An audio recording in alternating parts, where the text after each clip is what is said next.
اعوذ باللہ من الشیطان الرجیم بسم اللہ الرحمن الرحیم ولا تنكحوا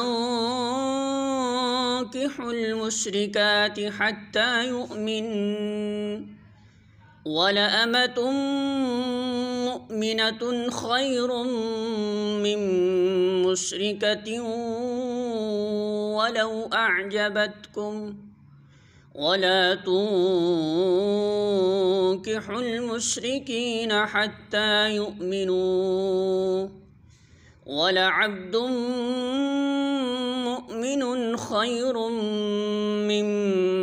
مُّشْرِكٍ وَلَوْ أَعْجَبَكُمْ أُولَئِكَ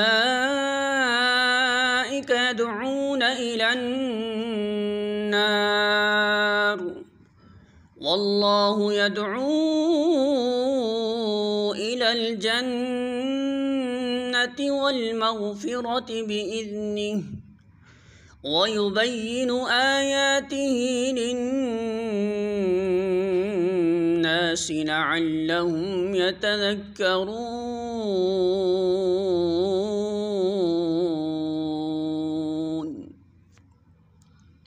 سورۃ البقرہ آیت نمبر 221۔ ترجمہ: تم مشرک عورتوں سے ہرگز نکاح نہ کرنا جب تک کہ وہ ایمان نہ لے آئیں۔ ایک مومن لونڈی مشرک شریف زادی سے بہتر ہے اگرچہ وہ تمہیں بہت پسند ہو، اور اپنی عورتوں کے نکاح مشرک مردوں سے کبھی نہ کرنا جب تک کہ وہ ایمان نہ لے آئیں۔ ایک مومن غلام مشرک شریف سے بہتر ہے اگرچہ وہ تمہیں بہت پسند ہو۔ یہ لوگ تمہیں آگ کی طرف بلاتے ہیں اور اللہ اپنے اذن سے تم کو جنت اور مغفرت کی طرف بلاتا ہے، اور وہ اپنے احکام واضح طور پر لوگوں کے سامنے بیان کرتا ہے۔ توقع ہے کہ وہ سبق لیں گے اور نصیحت قبول کریں گے۔ سورۃ البقرہ حاشیہ نمبر 237۔ یہ ہے علت و مصلحت اس حکم کی جو مشرکین کے ساتھ شادی بیاہ کا تعلق نہ رکھنے کے متعلق اوپر بیان ہوا تھا۔ عورت اور مرد کے درمیان نکاح کا تعلق محض ایک شہوانی تعلق نہیں بلکہ وہ ایک گہرا تمدنی، اخلاقی اور قلبی تعلق ہے۔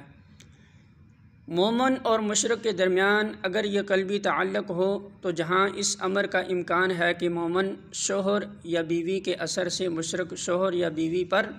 اور اس کے خاندان اور آئندہ نسل پر اسلام کے عقائد اور طرز زندگی کا نقش ثبت ہوگا،